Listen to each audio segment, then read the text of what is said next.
Hello everyone. Today we are going to start with class 9 science chapter, that is atoms and molecules. So let's get started. So firstly, in this chapter we would be understanding about the law of chemical combinations. So before this also we need to understand about the invention of atoms. So, firstly, atoms was discovered in India by Maharishi Kanad. He discovered a thing called as Paramanu, which were basically atoms. So he told that when you go on dividing Padarth, so Padarth according to him was what? Padarth according to him was matter. So matter, so he told that when we go on dividing Padarth or matter, we reach a stage when we cannot divide it further, and that smallest particle is called as Paramanu. Next came the next scientist, that is Pagoda Katyayama. So he explained us about the same thing, but he told that these Paramanu or these atoms do not exist in combined, they do not exist in independent, they don't exist independently, but they exist in combined form. Okay, yes. Next, we have Democritus and Leucippus, who came and told that this Paramanu only, they named it as atoms in their language. Next we see that there are two scientists, that is Antoine Lavoisier and Joseph Proust, which come and give us few laws of chemical combination. So let's study about them. So before Dalton, concept of atom was mere philosophical. Dalton explained that about atoms basis of law of chemical combination. Sorry here, not Dalton. These are Joseph Proust and Antoine Lavoisier. They explained. So there are three laws that they gave, that are law of conservation of mass, law of constant proportion, and law of multiple proportion. We don't have multiple proportion to be studied now, just these two. Okay?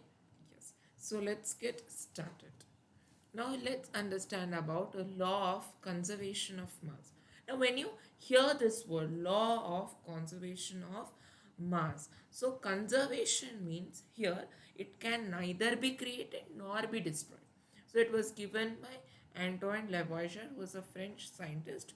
So he told that the mass can neither be created nor destroyed in a chemical reaction. So this is my a law, that is mass can neither be created nor be destroyed in a chemical reactions. So all matter in universe exist in three states, we know, that is solid, liquid and gases. So according to its composition as elements and mixtures. So this is some thing that's given, extra thing. Now let's understand about here. Here let's understand something about this law. So, for example, I have one hydrogen plus two oxygen gives me H2O.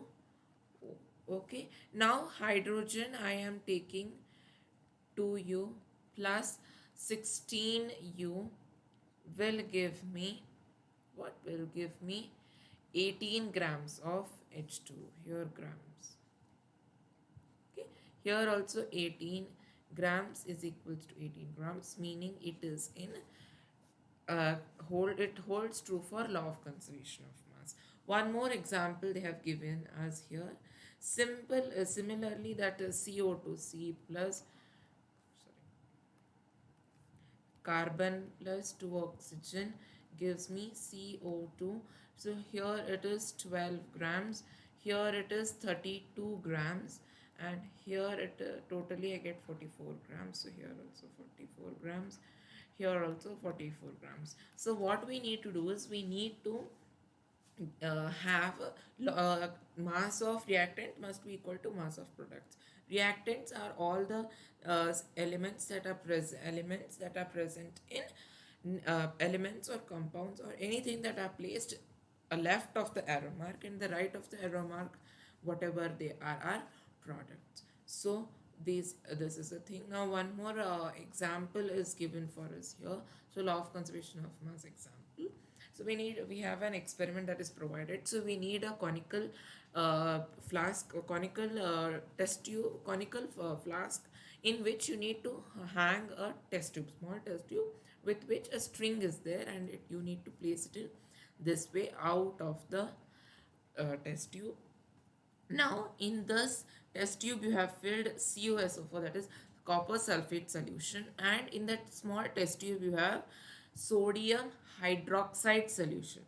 Now these two are my reactants. Reactants. So here let me write copper sulfate plus sodium hydroxide. When after the before I do anything to I mix it, I wait on a I wait, then I get 67. When I weigh that, no, I get 67 grams, 67.25 grams with apparatus and everything. Now when it reacts, so what it gives me, it's gonna give us sodium sulfate plus copper hydroxide. Okay, copper hydroxide. Now masses here also, after the reaction I weigh it, then I get 67.25 grams. As both are equal, then there here law of conservation of mass is held true. Now next, law of constant proportion. So what is this law of constant proportions? The law of constant proportion states that chemical compounds always contain exactly the same proportion of elements by mass. This law is also called as law of definite proportion. Joseph Louis Proust gave this law. Hence it's also called as Proust's law. Now for example, H2O is a compound in which the elements hydrogen and oxygen are combining in the ratio of 1:2. Similarly, let's SO2, that is sulfur dioxide, it is what? It is 32. Here it is 1:1. Now how to find it out? Let's try and understand. Here, okay, first let's understand this example and then we'll move. Water is formed by the combination of hydrogen and oxygen. The ratio of masses of hydrogen and oxygen is always 1:8, as I said, irrespective of the source of water. Whether you collect water from the well, river, pond, or from anywhere, the ratio of their constituent mass by atoms by mass will always remain same. Now here I have, let's take CO2 now. So CO2, how will you find? So what is the atomic mass? Atomic mass we'll study in this chapter, but just 12U is to CO. Oxygen is 16U into 2, that is 32U. When you try and simplify it, it's gonna be 4 3s are 4 8s are. So 3:8 is my ratio. Next, let's find it out for NH3, ammonia. So 14U is the atomic mass of nitrogen, 3U, 1 is the atomic mass of hydrogen, but 3 atoms are 3U.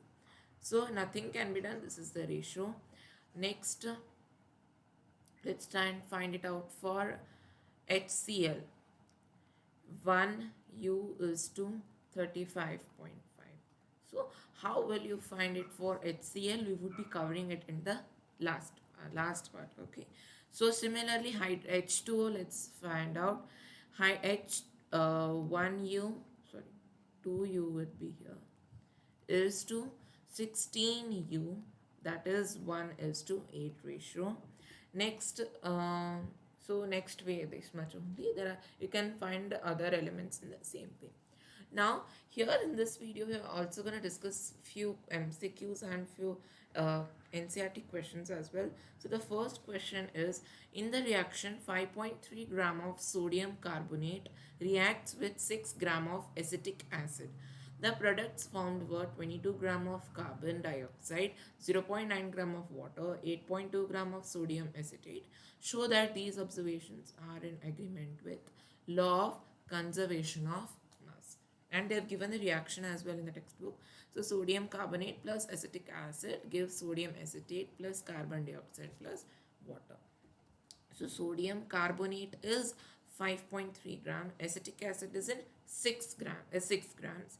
So 5.3 gram plus 6 gram. So you're gonna get how much? You're gonna get 11.3 grams. Here it is my what? It is just reactants. But if you see products, you have 8.2 gram of acetate acid, 2.2 gram of carbon dioxide, and 0.9 gram of water. So 8.2 gram plus 2.2 gram plus 0.9 gram. So when you add it, you're again gonna get 11.3 gram as your products. So as reactants and product mass is equal, so as per the law of after the end, what you need to write, hence the observation is in agreement with law of conservation of mass, as total mass of products is equal to total mass of reactants. Okay. Next question, hydrogen, and this was based on law of conservation of mass. We could make it out, right? Here it is, law of conservation of mass. But next question is going to be on law of constant proportion. So hydrogen and oxygen combine in the ratio of 1:8 by mass to form water. We know this. What mass of oxygen gas would be required to react completely with 3 gram of hydrogen gas? So 1 by 8 is equals to 3 by x. So x is equal to 3 into 8, that is 24. Now systematic way, let's do it here. So, or okay, you can do it in this way or in this way, which I'm doing. So let x be the mass of oxygen. One second. Oxygen needed. So then how would you find 1:8 means 1 by 8? Okay, so 1 by 8 is equals to 3 by x. I don't know that. So here cross multiplication you need to do. So x is equal to 3 times 8. So x will come out here as 24 grams. So therefore, hence 24 gram of oxygen would be required for complete reaction with 3 gram of hydrogen gas. So now these were the questions for in text. Next we would be seeing the next questions. So Dalton's atomic theory. So John Dalton, a British chemist and a scientist, gave the atomic theory in 1808. So it was given in 1808. This theory was popularly known as Dalton's atomic theory in the honor of John Dalton. So he gave the theory based on chemical combination and explained properly. In this theory, he explained about atoms, obviously. So he, because that at that time people were just randomly giving the theories, but no one was giving it in a form, in a proper order. So he combined all the theories. He combined law of conservation of mass, constant proportion, all of the laws that were there. So there are few postulates of this theory. Let's study them. The postulates of this theory may be stated as follows. All matter is made up of very tiny particles called atoms. So atoms, matter is made up of very small particles called as atoms. Next, atoms are indivisible particles which cannot be created nor be destroyed in a chemical reaction. So this part which cannot be created, this is a sort of what you can say, Law of conservation of mass. LCOM is law of conservation of mass. Okay, but this is not there in law of conservation of mass, that atoms are indivisible, but it's not there. But it is a demerit about which we'll be talking further. So atoms of a given element are identical in mass and chemical properties. So for example, if I have two atoms, for example, this is my atom, these two are atoms of hydrogen, then they would have mass same, mass would be equal, and all chemical properties, and all chemical properties would be same. But this is also an exception, what about which we'll be talking further. But let's study the further one. Atoms of different elements have different masses and chemical properties. So here let's take different atoms example. Here let's suppose we are taking carbon and not carbon, let's take argon and calcium. Argon and calcium. So here, according to him, the mass of this would be not equal to the mass of this. Mass is different, means it would not be equal. Or let mass of both would be different, would be different according to Dalton's atomic theory, and chemical properties also would be different according to him. Again, this is an exception. Isobars came up which made it as an exception. Next, postulate atoms combine in ratio of small whole numbers to form compounds. So for example, in NH3 the ratio would be 14 is to this would become 3. So this is my ratio. The relative number and kind of atoms are constant in a given compound. This is law of conservation of, not law of definite proportion. Law of definite proportion. LDP is law of definite proportion. So now let's look at exceptions. So drawbacks of Dalton's atomic theory. This theory could concluded that atoms are indivisible, but we know that there are protons, neutrons and electrons which are present inside an atom. While the under circumstances atom get divided into smaller constituents which are electrons, protons and neutrons, hence atom is not the smallest particle. And the second postulate, and that only this much it is indivisible, becomes an exception.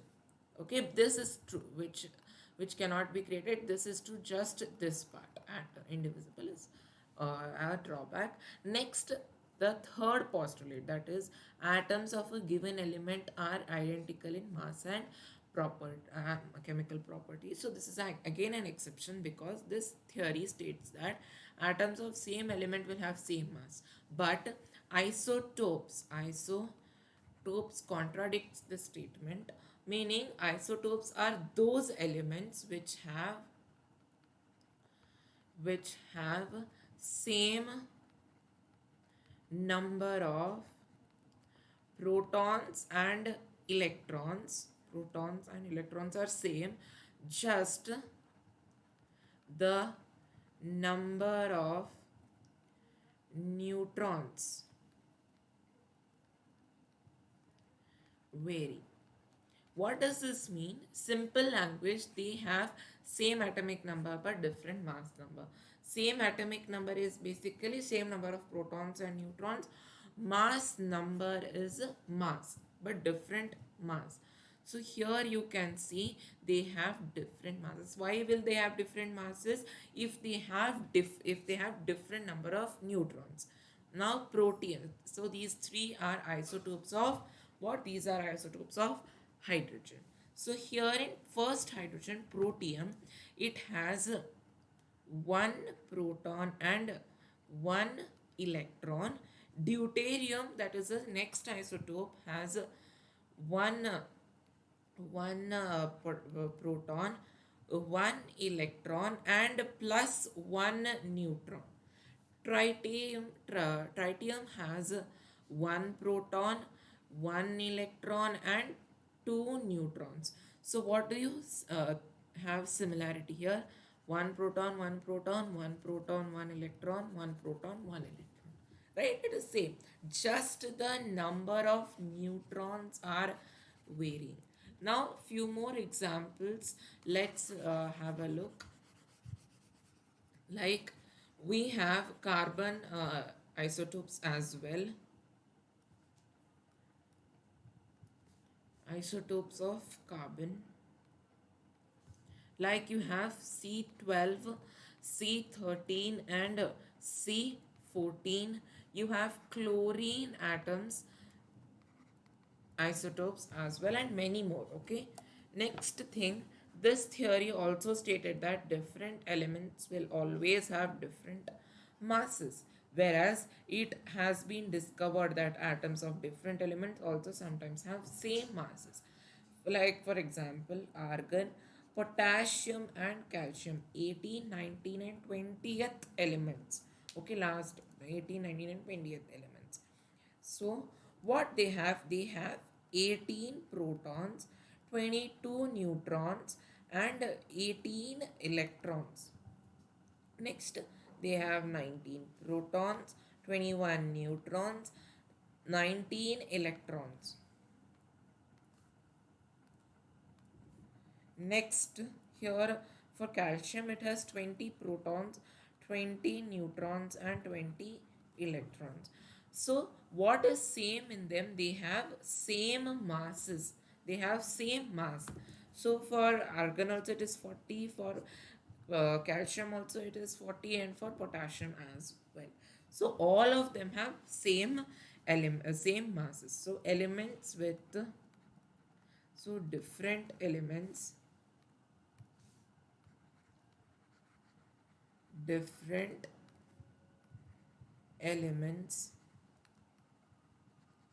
with same masses are called as isobars. So these set of three elements are what we call them as isobars. Okay.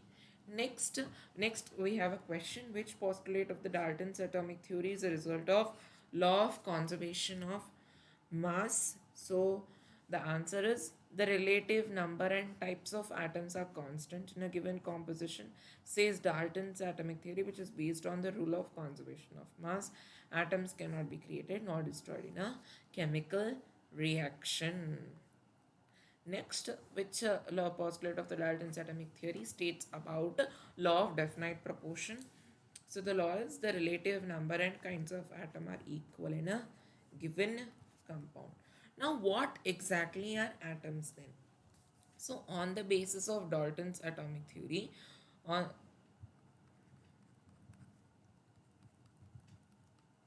atom can be defined as smallest particle of matter are called atoms. Now, this definition only have provided on the basis of Dalton's atomic theory.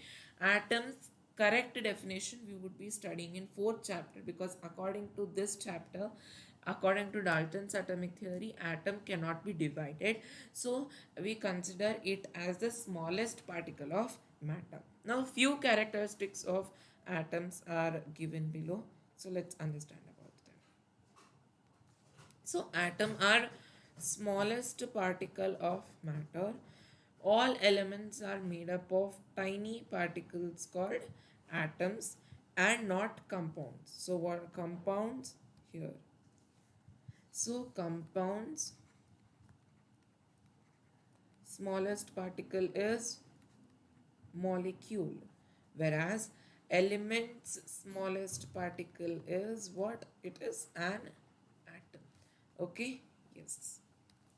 Next, atoms are very small in size and cannot be seen through naked eyes and not even through uh, electron microscope. You can view them only with the help of scanning tunneling microscope, STMs. The atoms do not exist in a free state in nature, but atoms take part in chemical reaction. For example, you don't have oxygen single atom in nature. You always have O2 in nature. You have this oxygen atom because single oxygen atom is very unstable. Similarly, you don't have H hydrogen atom, you have H2. Similarly, Cl2, again N2, like that. Okay. The property of matter depends on the characteristics of atom. Atoms are building block of an element similar to the bricks which combine together to make up a building. The size of atom is indicated by its radius, and radius of an atom radius of an atom is measured in measured in nanometers. Okay, yes. So in ancient times, atoms were considered as indivisible, we know.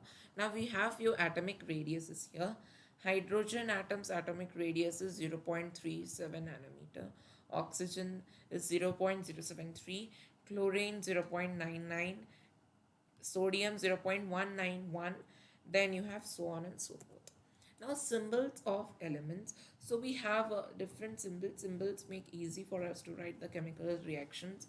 So symbols are that. Now you have symbols of few elements like you have lithium, boron, neon, magnesium, argon, hydrogen, oxygen, chlorine, fluorine, carbon, calcium, helium. You have even uh, manganese, nickel, zinc, silicon, phosphorus, krypton, xenon, you have aluminium, you have barium, you have iodine. Now, here you might be thinking about elements like copper, gold, silver, even potassium, even you have gold, you have lead, you have tungsten, and all of them, right? Let's have a look. So potassium is Na because of its Latin name natrium.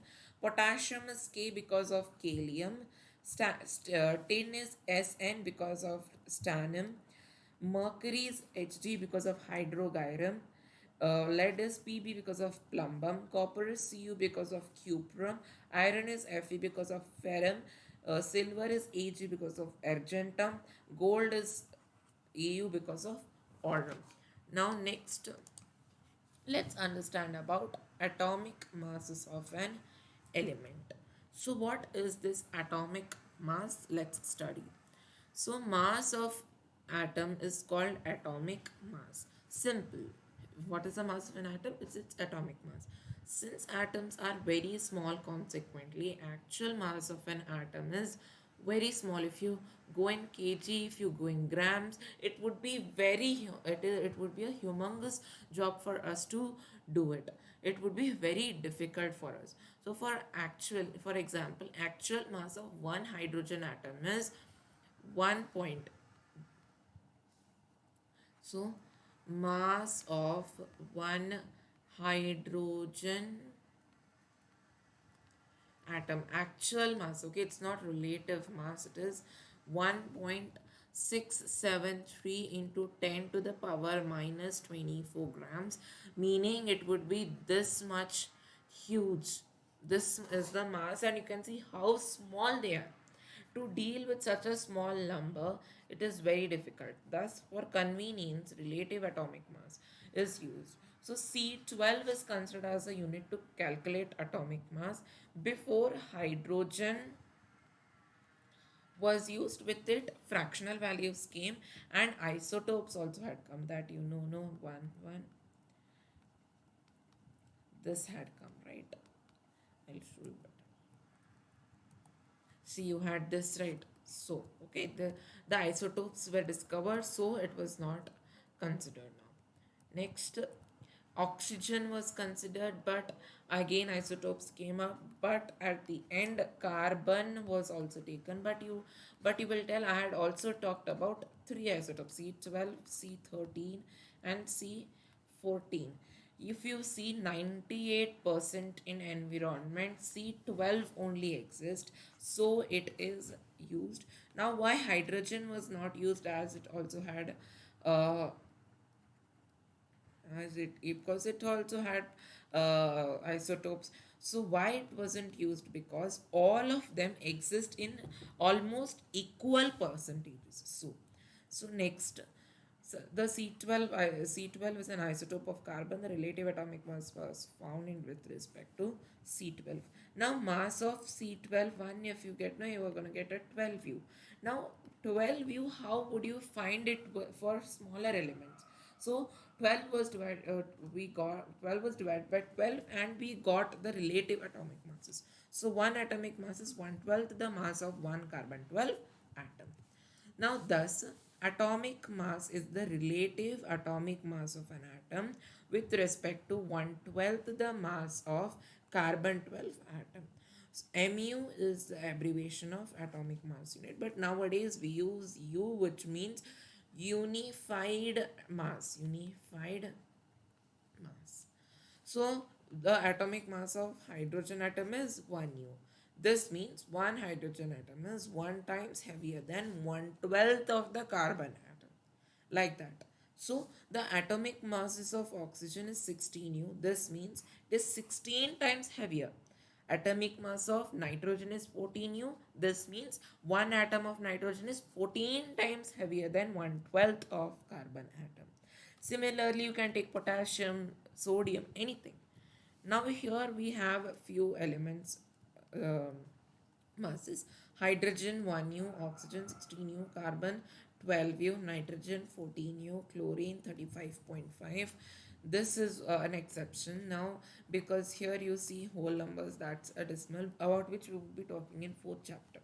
So sodium is 23U, magnesium is 24, calcium is 40, aluminium is 27, potassium is 39. So now next, unified atomic mass. So here let's study about unified atomic mass. The mass of 1/12 of the C12 is equivalent to one atomic mass, or one unified atomic mass. So what is atomic mass of an element? Number of times an atom is heavier than C12. Like we saw, no, oxygen is 16 times heavier than that. A hydrogen is 1 times heavier. It's like that. Next, gram atomic mass, the atomic mass of an element expressed in gram. For example, hydrogen is 1 atomic mass, gram atomic mass would be 1 gram.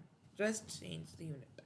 Now, few questions to find atomic mass unit. The answer is, an atomic mass unit is mass unit of mass used to express weight of an atom and molecule, where one atomic mass is equal to 1/12 the mass of one carbon 12 atom. Next, why is it not possible to see atoms with naked eyes? Firstly, atoms are minuscule in nature, measured in nanometers. Secondly, they accept the atom of noble gases. They do not exist independently. Hence, an atom cannot be visible back to naked eyes. Next question. Now, let's understand about molecules. One second. Now, atoms are unstable, as I said. No, they exist in combined form, except noble gases. All the other elements combine and form molecules, or either ions. First, let's study about molecules. So, molecule is the smallest particle of a compound. So, it is a very smallest particle of a compound. It can have a free existence. So, free existence is possible, whereas in atom it is not.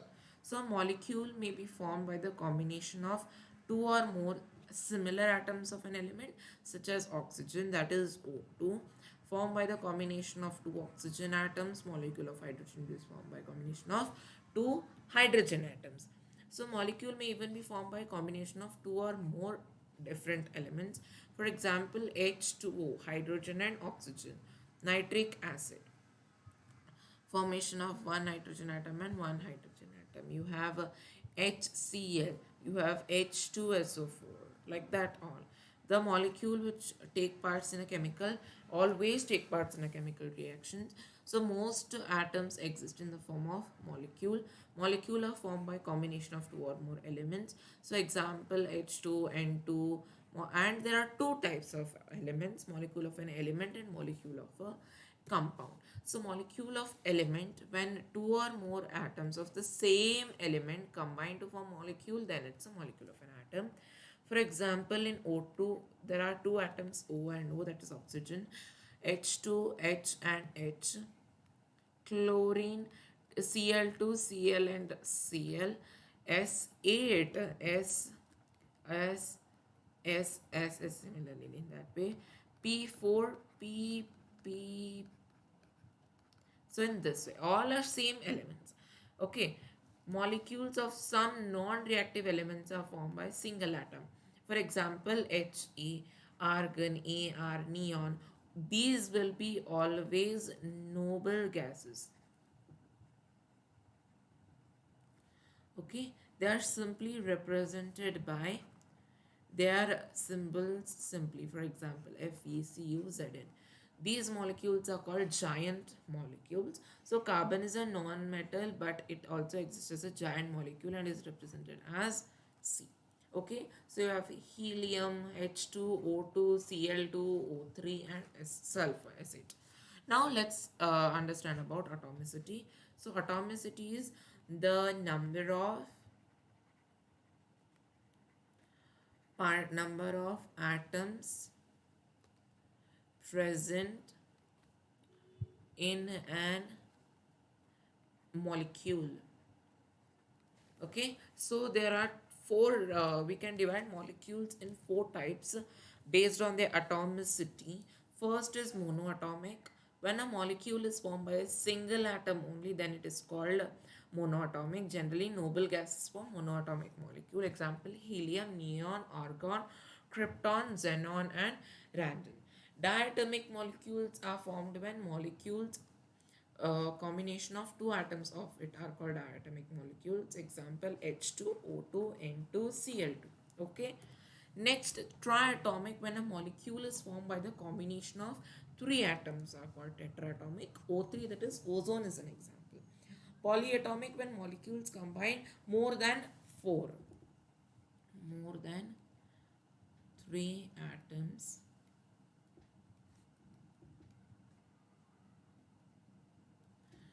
It is called as polyatomic molecule. Example S8, P4. You have many examples. Now molecule of a compound. So when a molecule is formed by combination of two or more atoms of different elements, then it is called molecule of a compound. Example H2, H2SO4. Then we have HCl, we have HNO3. Many examples, right? Yes. So examples. Now molecular formula. So molecular formula is basically the sum of atomic masses of the present in the molecule.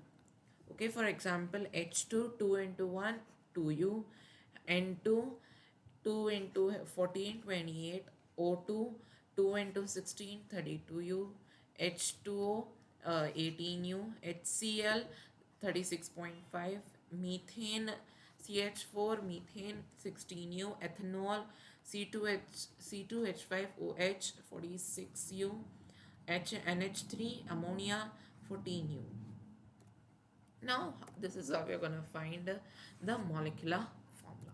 Now, gram molecular mass or gram unit formula mass. So, the molecular mass or unit formula mass of a substance expressed in gram is called gram formula mass. The gram molecular mass is the molecular compound, or in gram formula unit mass is for ionic compound. It has same numerical value. The gram formula mass or gram unit formula mass of a substance is called molar mass of one substance. It is also called as molar mass of a pure substance. Always contains 6.022 into 10 to the power 23 molecules. Now one more thing here, let's try and understand.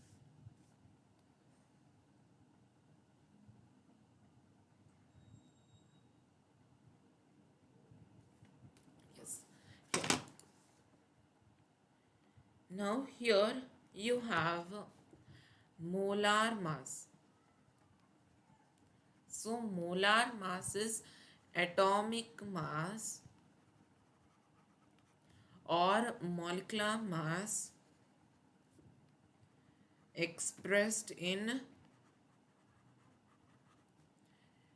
unit gram per mole. Like how gram molecular mass is in g and gram atomic mass is also in g. Molar mass is in gram per mole.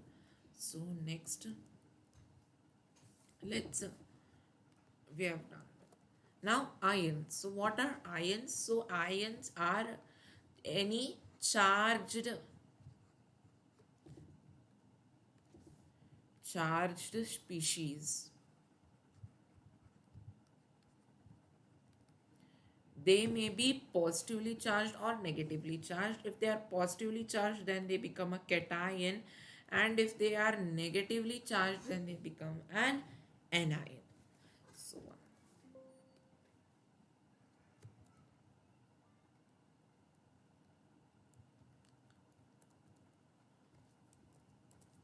yes. Now we need to understand cation. A positively charged ion is called cation, and anion a negative charged ion. Now how are they formed? We would be understanding when we come to valency.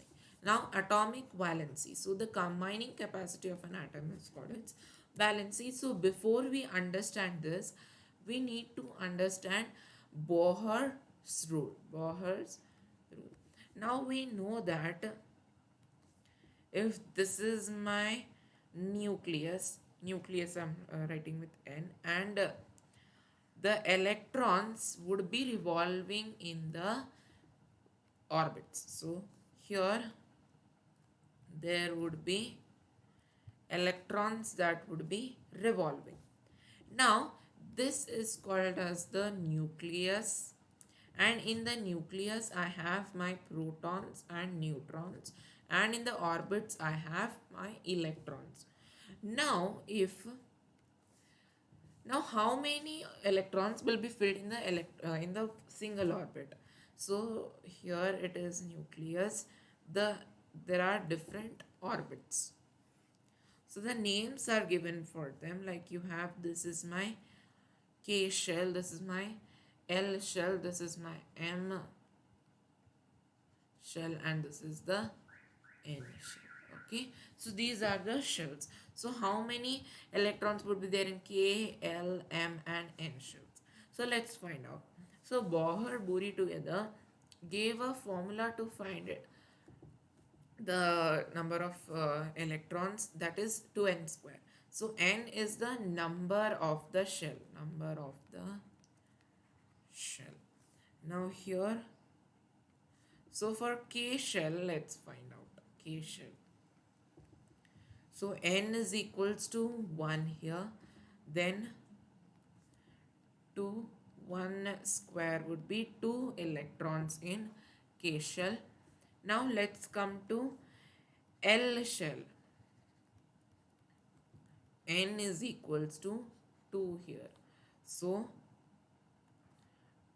2 into 2 square, that is 4. 2 into 4 is 8. So 8 electrons in L shell. Similarly for M and N you can do. But let's do it for M as well. For M shell it is N is equals to what? N is equals to 3. So here 2 into 3 square, you're going to get 18 electrons. Next you're going to have N shell. Here N would be equals to what? N would be equals to 4. So here 2 into 4 square, 16 into 2, 32 electrons. But 18 and 32 electrons can never be accommodated. Why they can never be accommodated? Now comes one more rule, that is octet and duplet rule, which is necessary for becoming stable. Necessary for becoming what? Becoming stable. Now if an electron, if a what do we, if an atom has 8 electrons in the last shell, if the, so octet I'm writing, if the atom has 8 electrons in the valence shell. So what is the meaning of valence shell? Valence shell is the last shell of the orbit. It may be L also, it may be the M also, it may even be K also. So the in 8 electrons in the valence shell, then it would be, then it would have octet rule, octet rule. But if it doesn't have it, if it doesn't have it, it means 8 electrons in the valence shell, then what it will do, then it can do two cases. First case, lose electron, lose electron. Second, gain electron. Now this would be dependent. For example, let's take example of aluminium. So aluminium has 13 electrons. So 2 comma 8 comma 3 would be its electronic configuration. So how K shell maximum to L shell again 8, again for all of them from L to any shells it goes, it would be 8 only because of this octet rule. If 8 cannot be there, less than 8 or equals to 8. So this would be my electronic configuration for aluminium. Now in aluminium, what would be easy? Obviously it is not stable as it does not have 8 electron in the valence shell. So it would be easy to lose electrons, or it would be easy for it to gain electrons. Obviously it would be easy to lose these 3 electrons, because getting 5 electrons is very difficult. So it will lose this electrons, and what it will become, it would become Al3 plus, which is an ion. Okay, similarly let's take an example of uh,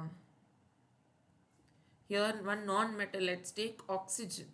Oxygen is the uh, eighth element, so 8 electrons, so 2 comma 6, so 2, yes, 2, correct. Now this is my electronic configuration for it. Now tell what would be easy for it, to lose 6 electrons or to gain 2 electrons. Obviously gaining 2 electrons would be easy. Now if it gains electron, it would become O2 minus. Now if there is increase in, if there is increase in electrons, like in this case in oxygen, then it would become an ion. If it would lose electrons, then it would become a cation. So how we can remember it? Because the electrons are going away, it more positive charge would remain, so it's a cation. If more electrons are coming, negative charge is increasing. Now what would happen for hydrogen and helium? So hydrogen, it has 1 electron, so it would be 1. Now helium has how many? 2 electrons, so it's gonna be 2. Now for these two elements you have duplet rule. So according to this, it so there must be 2 electrons in the valence shell.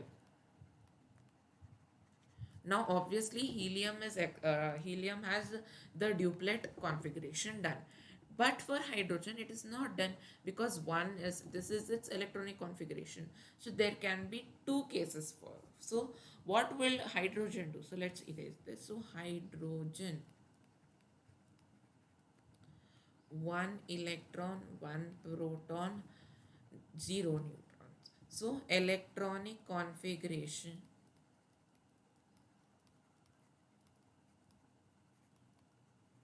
of it is gonna be 1. So electronic configuration is this much. Now how do I find, how do I so will it lose one electron or will it gain one electron? Because duplet for this, okay, duplet. So what will it do? So it can do both of them. Both of them can be done. If it loses one electron, what will happen? It will become H plus ion. If it gains, what it will become? It will become H minus. So both can happen in hydrogen's case. So this is what is valency. Okay. Now, magnesium example I have, let's understand this as well. So magnesium atomic number is 12. So electronic configuration of 12 is going to be 282. So magnesium can lose 2 electrons here. Okay. So if it loses these 2 electrons, then it would become Mg2 plus, and its valency would be 2, because how many electrons it is losing or gaining would be its valency. Okay, that's only its valency. Sodium, again I have given example. Its valency would be, first let's understand this. Sodium has how many? Has one second. Sodium has 11 electrons, right? Then its configuration is going to be 28281.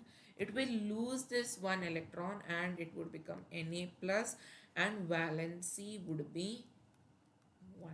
Similarly comes for argon. Now let's check for argon, neon, inert gases. So here in argon, let's count. 1, 2, 3, 4, 5, 6, 7, 8, 9, 10, 11, 12, 13, 14, 15, 16, 17, 18 electrons. 18 electrons. Argon. So argon, here it has 18 electrons. 2, 8, 8. 8 electrons. Octet rule. Done. No need of losing, gaining, no need of formation of ions. So noble gas configuration is a goal for all the other elements except noble gases to achieve. So they all want to achieve noble gas configuration because it's already sorted for them. Next, there can be variable valencies for many elements. Two elements are listed here, like you have iron. You may have 2 or 3 as its valency. Copper can be 1 and 2. Now here, let's quickly go back to cations. So cations are positive and negative ions are anions. Cations are generally metals and anions are generally non-metals. Exception I've just talked here, right? Hydrogen. So here I have a valency table. So sodium 1, potassium 1, silver 1, Cu1, Mg2, Ca2, magnesium 2 valency, calcium, zinc, and all of them. But here you see a set of special symbols, that is ammonia, hydroxide, nitrate, hydrogen carbonate, carbonate, sulfide, sulfate, phosphate. So these are what we call as polyatomic ions. So polyatomic ions are those ions which have a group of atoms, which have group of atoms with a particular charge. Okay, yes. Now next, how to write a chemical formula. First of all, let's understand what's a chemical formula, and then we'll understand how to write it. Okay, yes. The chemical formula of a compound is the symbolic representation of its composition. For example, H2O states that I have 2 hydrogen and 1 oxygen atom. To write the chemical formula of a compound, symbol and valencies and for constituent elements must be known. The valency of an atom of an element can be thought of as hand or arms of that atom. Now, there are a few points to be remembered. Let's just go through them. The symbols or formulas of a compound, radicals of the compound, are written side by side. So radicals are basically polyatomic ions. So positive radicals are written left and negative radicals are written right. So the valency of radicals are written below the respective symbols. And the crisscross method is applied to exchange the numerical value of valency of each radical. It is written in the subscript of the other radical. The radical is enclosed in a bracket and the subscript is placed outside the lower right corner. The common factor is removed. If the subscript of the radical is 1, it is to be omitted. Now we'll understand all of these points when we would be doing this questions. So sodium oxide. So two elements, sodium, oxygen, valency +1 -2, crisscross Na2O, simple. Aluminium chloride AlCl +3 -1, crisscross AlCl3.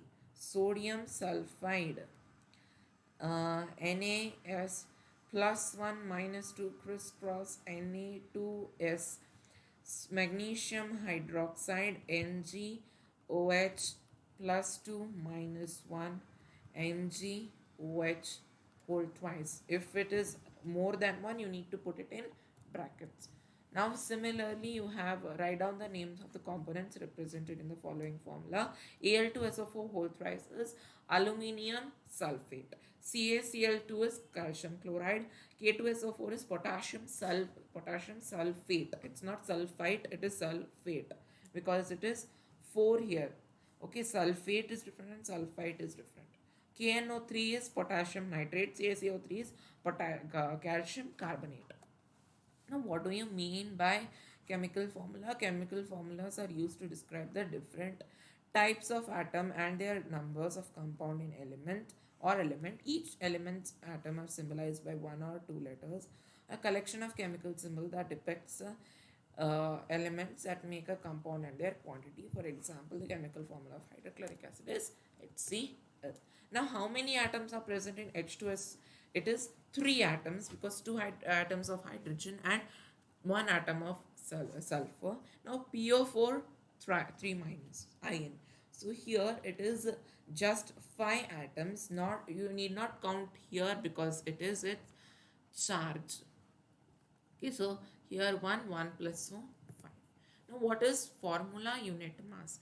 So the formula unit mass of a substance is the sum of atomic masses of all atoms in a formula unit of its compound. The formula unit is used for substances which are made of ions. Now ionic compounds. In ionic compounds it is made. For example, in sodium and calcium, sodium and chlorine. We see here its configuration is going to be 281. Here it's going to be 287. Now here it lose here sodium, for it is easy to lose 7 electrons, and chlorine also needs 1 electron, so it will gain that electron, and both of them they come together and form a ionic compound, that is NaCl, that is common salt.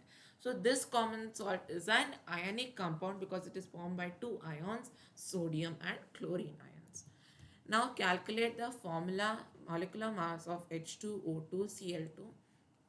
So H2 it is 2U, O2 it is 16, it is 32U, Cl2 it is 71U, CO2 is 44U. See here also you can see 44U. Next CH4 is 12 plus 4, it is 16 U. C2H6 24 plus 6 30 U. C2H4, so it's 24 plus 4 28 U. NH3 it is 14 plus 3 17 U. Last CH3OH it is 12 plus 3 plus 16 plus 1. So at last you're going to get the answer as 32 U. Okay, yes. Now calculate the formula unit mass of ZNO, Na2O, K2CO3 similarly as you calculate for Zn for a molecular formula. First one ZNO 81U, Na2O 62U, K2CO3, it is 138U. Now, last topic of this chapter, that is mole concept. So, mole, what is a mole? We call mole as chemists dozen, because mole is also a unit of measurement in chemistry. It is used to express the amount of chemical substances. So, mole is like, you have dozen, you have gross, you have a pair, you have lots of things. Like pair means you have two items, dozen means you have 12 entities. Similarly, one mole means there would be 6.022 into 10 to the power 23 entities. These entities could be protons, neutrons, electrons, atom, ion, anything. It may be anything. Okay? One second.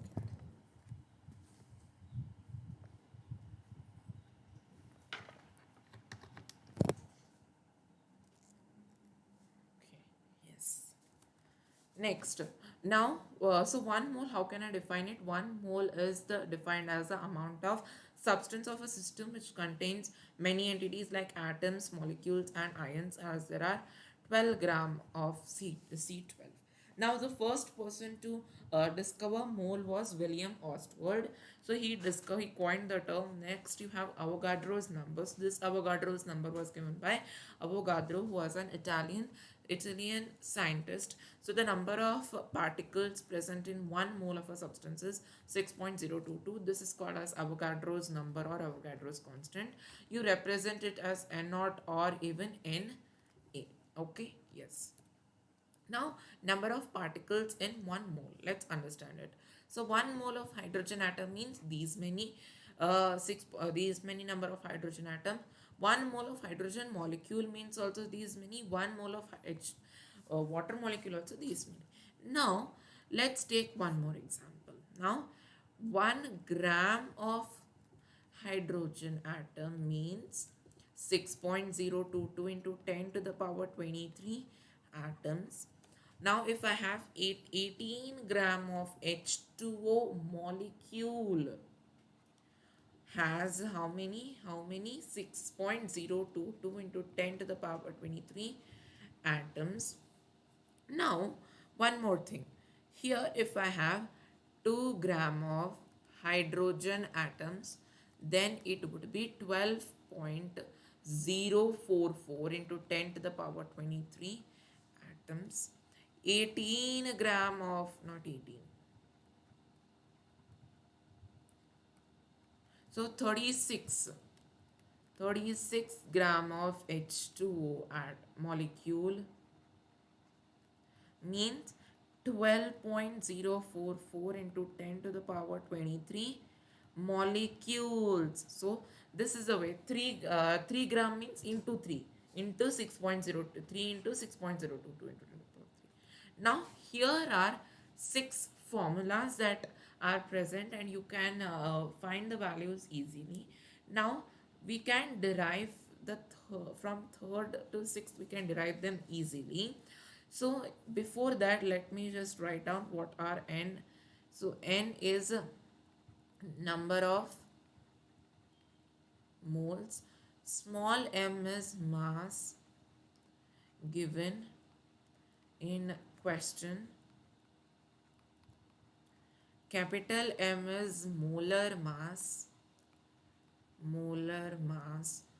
Next you have capital N, so number of particles. NO or N0 or NA is it's Avogadro's number. Okay, you can understand. So this much are the entities. Now first two, if you know, you can derive this. Now we need to calculate number of particles. Here in these two formula it is there. So if you want them, you cross multiply it. NO into small n. Anything can work here, this formula.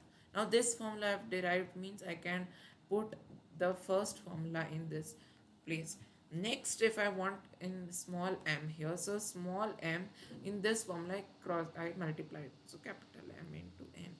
Or if I want in n place, I can put this value, I can put this value, no. So this value I can put, formula second, n divided by no into capital M. So these are my formulas. Now let's solve few questions. If 1 mole of carbon atom weighs 12 gram, what is the mass of one atom of carbon? So uh, so 1 mole. Now this one we'll do with unitary method as well. Okay. So 1 mole of carbon weighs 12 gram, meaning 1 mole of carbon atom will have these many particles. So molecular mass of carbon atom is again this much. So one so mass of one carbon atom would be 12 by 6.022. So m equal to what? Here we have been given mass and number of particles. So 12 divided by 6.022 into 10 to the power 23, then I get the mass of 12 gram of carbon atom as 1.99 10 to the power 23 grams. Okay. Next, now this question, let's understand which has more number of 100 gram, a number of atoms, 100 gram of sodium or 100 gram of iron. So atomic mass of sodium is 23 and for iron it is 56. So first let's calculate for 100 gram of sodium. So we have been given mass 100 gram. We have been given we know molar mass, it is 23 gram. N0 also, NO we know. Now capital N we can calculate by formula N M into M divided by capital M into N naught. That is Avogadro's number. When you apply the formula, you're gonna get the answer as 26.18 into 10 to the power 23 as your answer.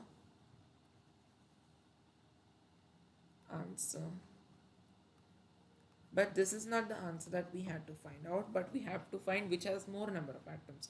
So go to 100 gram of iron. So similar formula. So here you're gonna get 10.75 into 10 to the power 23 atoms. So both if you compare, obviously this is higher. So 100 gram of sodium has more number of atoms. Now let's go to exercise questions. So a 0.24 gram of sample of compound formed by oxygen and boron was found by analysis to contain 0.096 gram of boron and 0.144 gram of oxygen. Calculate the percentage composition of the compound by weight. So how we are going to calculate percentage of boron is simple. 0.096 divided by 0.24 into 100. So here if you do 9600 divided by 24000 into 100, 20201010. Here when you do ones are fours are is equals to 40%. Now percent of oxygen you can calculate by two different ways. Simple, 100 minus 40 you do 60%, or you can apply this formula as well. So 40 and 60 are the right answers. Now next question, when 3.0 gram of carbon is burnt in 8 gram of oxygen, 11 gram of carbon dioxide is produced.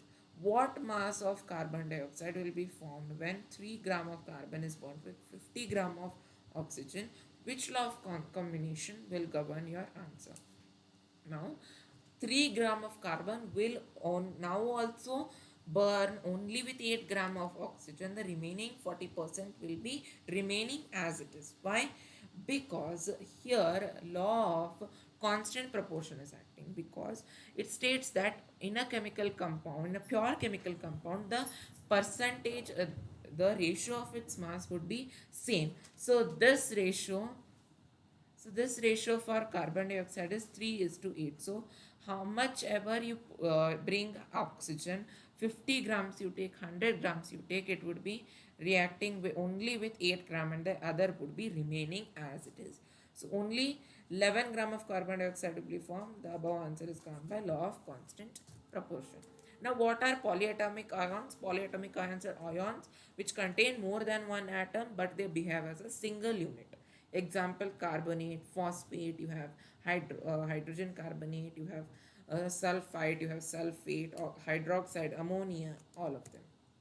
Now, write the chemical formulas of magnesium chloride, MgC, MgCl plus 2 minus 1 crisscross, MgCl2, Ca carbon calcium oxide plus 2 minus 2 crisscross, CaO, not Ca2O2, they get, you need to put them in, you need to put them in the, you need to take out the common factor. Here there was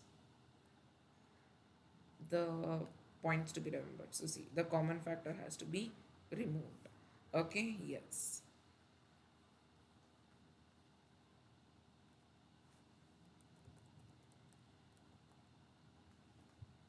Okay, copper nitrate, so nothing is given means take 2. Okay, so 2 we have to take because copper shows even 1 and 2 as its variable valencies. So Cu plus 2, nitrate NO3 minus 1. So when you do it, CuNO3 whole twice. So aluminium chloride we have calculated, AlCl3, calcium carbonate, CaCO3, same way, CaCO3 plus 2 minus 2 crisscross, 2 gets cancelled. Next we have give the names of elements present in quicklime. So quicklime is basically CaO, that is calcium and oxygen, hydrogen bromide HBr, hydrogen and bromine, baking powder it is HCO, NaHCO3, sodium hydrogen carbonate, so NaHCO3. So you have sodium, hydrogen, carbon, oxygen. Next you have potassium sulfate, P K2SO4 is the formula. So sulfur, oxygen and potassium are present in it. Next, calculate the molar mass of the following substances. Ethine C2H2. So 24 plus 2, that is 26 gram. Molar mass grams per mole. So everywhere grams per mole.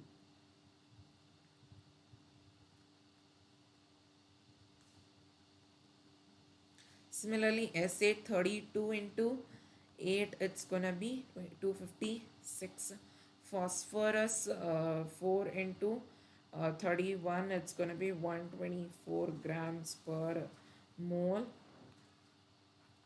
Now HCl 1 plus 35.5, it's gonna be 36.5 gram per mole. Nitric acid HNO3, so 1 plus 14 plus 41 plus 16 into 3, so 15 plus 8, 48. At the end you're going to get it as 63 grams per mole. So what is the mass of, so you need to find small m here. So in the first question, small n is given, so how to find small m is equal to small n into capital M, or unitary method as well. So atomic mass of nitrogen atom is 14U. 1 mole of nitrogen atom is equal to atomic mass of nitrogen. So 1 mole of nitrogen is 14 grams. Now 4 moles of aluminium atom. So atomic mass of aluminium is 27. 1 mole would be 27 gram. So 1 mole is this much, means 4 mole would be 4 into 27. Or you can do small m is equal to capital small n into capital M. So moles is 4 into 27. You're also gonna get this much only. Now 1 mole of 10 moles of sodium sulfate. So this molecular formula is gonna come as 23 into 2 plus 32 plus 48, right? So 46 plus 32 plus 48, at the end you're going to get as 126 gram. So small m equals to capital M in small n equals, small m is equal to small n into capital M. So 10 into 126 is equals to 1260 grams. So next main, convert to moles. So m is equals to, we have given here 12 grams. Now we need to find n. So n is equal to small m divided by capital M. So 12 divided by 32, you're going to get a 0.375 mole. Next one, same formula. So here mass is 20 gram divided by 18 grams. When you simplify, you're gonna get 1.11 mole. Third one, n equal to small m divided by capital M, same formula. So here 22 is a given mass and 44 here, so you're gonna get 0.5 mole. Next main, so what is the mass of 0.2 mole of oxygen atoms? So m we have to find here, mole is given, so n is 0.2 mole, so m is equals to what, n into capital M, so 0.2 into 16 is equals to 3.2 gram. So here oxygen atom is given, means I take 16 grams. If it is oxygen gas or oxygen molecule, I take it as 32. So 1 mole of 0.5 mole of water molecule, so n is 0.5 mole. So my small m would be n into capital M, so 0.5 into 18, that is 9 grams. Last question, calculate the number of molecules of S8 present in 16 gram of solid sulfur. So molecular mass is 256, so mass given is 16 grams, so number of moles would be 16 divided by 256, that is 0.0625 moles. So now number of particles, n equal to mole into Avogadro's number. So here mole is 0.0625, here I write. So my molecular mass of S8 will come as 8 into 32, that is 256 grams.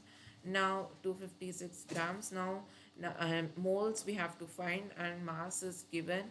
So 16 into, sorry, we have to, this is not the formula. Division must be performed here. Divide. So 16 divided by 256 would be 0.0625 moles. So it's not molecule, it's mole, okay. So number of particles, number of molecules present in this much. So we have to find molecules, that is n equals to mole into number of, into Avogadro's number. So 0.0625 into 10 to the power into 6.022 into 10 to the power 23. When you do, you're going to get as 3.76.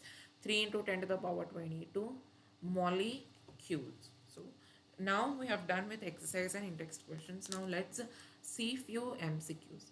So which of the following correctly represents 360 gram of water? 2 mole of water, 20 moles of 6.022 into 10 to the power 23 molecules of water, 1.2044 to 10 to the power 25 molecules. So when you perform this, no, second and fourth would be coming as your right answer. So option D is right. Now which of the following statement is not true about atom? Atoms are not able to exist independently. This is completely true. Atoms are the basic unit from which molecules and ions are formed. This is also true. Atoms are always neutral in nature. This is also true. Atoms aggregate in large number to form matter that we can see, feel and touch.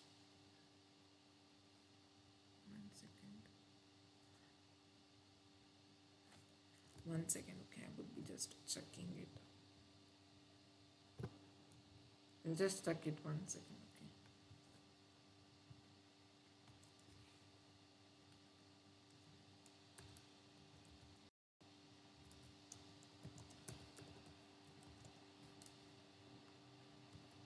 1 second, okay, I'm just.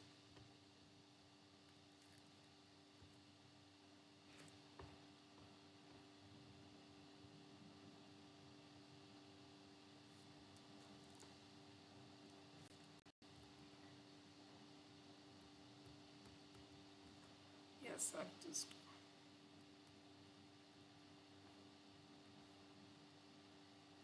So here,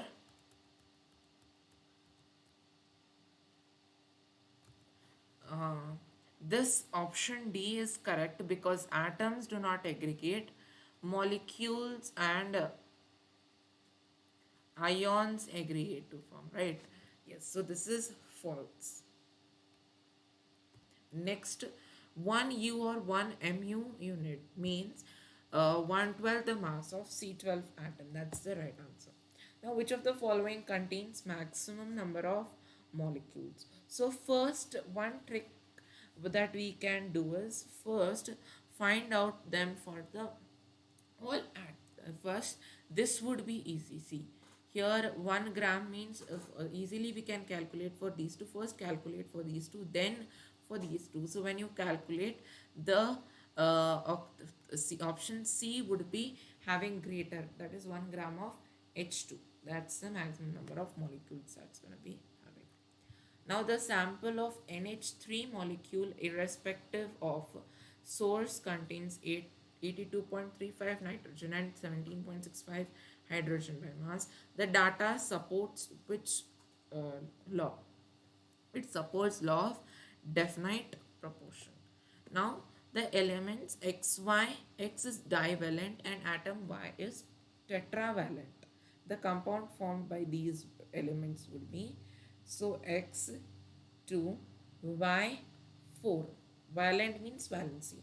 So XY, X4, 2. So X2, Y.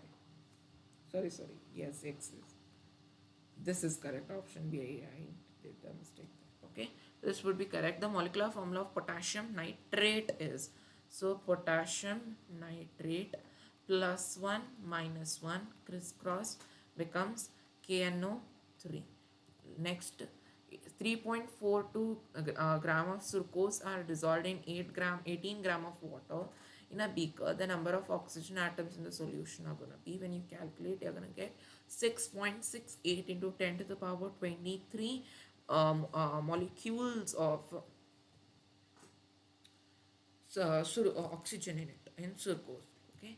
Now molecular mass is defined as the mass of one molecule of any substance as compared to the mass of one atom of C12 is right. The change in physical state can be brought by when energy is either given to or taken out of the system. This is right. Now the atomic mass of sodium is 23. The number of moles in 46 gram of sodium would be 2. As it is double, okay, 2 moles. Next, write which of the following represents the correct chemical formula. BiPO4 is a correct representation of the formula here. Okay. Next, what's the formula unit of ZnO? That Zn, so it is 81U. You need to calculate it. How many atoms of oxygen are present in 300 gram of CaCO, the calcium carbonate? So this right answer you need to find. Okay. Yes. Which of the following represents the correct relation between Avogadro number, the number of particles and moles? So this is the correct formula. Okay, this option A. So with this we complete the whole atoms and molecules chapter. So in this one video we have done in-text questions, exercise questions, 15 MCQs and the whole thorough explanation of atoms and molecules. So with this we complete the third chapter of chemistry, that is atoms and molecules. Thank you and see you in the next part. Until then, bye bye.